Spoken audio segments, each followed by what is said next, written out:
The box art legendary Pokemon of Ruby and Sapphire, Groudon and Kyogre, are the personifications of land and sea themselves. But what if these two forces of nature swapped roles? In this video I'll design alternate universe versions of these two legendaries, one in which Groudon expands the oceans, and Kyogre expands the land. Let's start with Kyogre. I began by blocking out the general sketch of this new design. My goal was that it still generally looks like Kyogre, but from a different universe, let's say.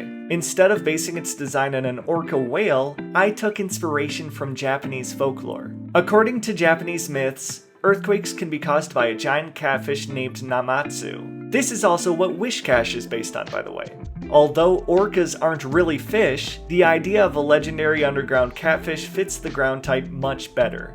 To emphasize the idea that these two Pokemon are swapping roles, I gave it color using Groudon's color palette. Though I wanted to avoid this looking just like two fusions of the legendary Pokemon, so I made sure to make the less prominent colors in Groudon more prominent in this design. Here's the end result. A molten lava drooling catfish with a tail large enough to create earthquakes. Kyogre's name comes from the Japanese word for ocean, so you'll have to help me come up with a new name for this Pokemon. Now moving on to Groudon.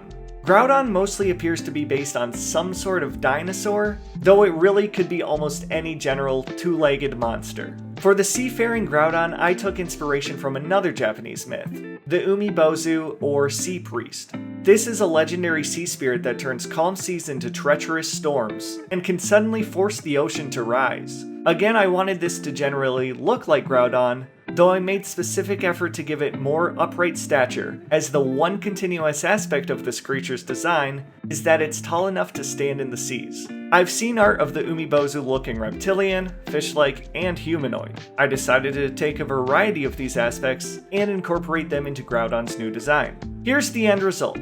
Obviously, Groudon gets its name from ground, so again, I'll need help coming up with a new name. Thanks for watching. I really appreciated the positive response I got from the Xerneas and Yveltal video, and decided to continue this series. Let me know which of these legendaries you'd like to see swap roles, and of course, be sure to like and subscribe.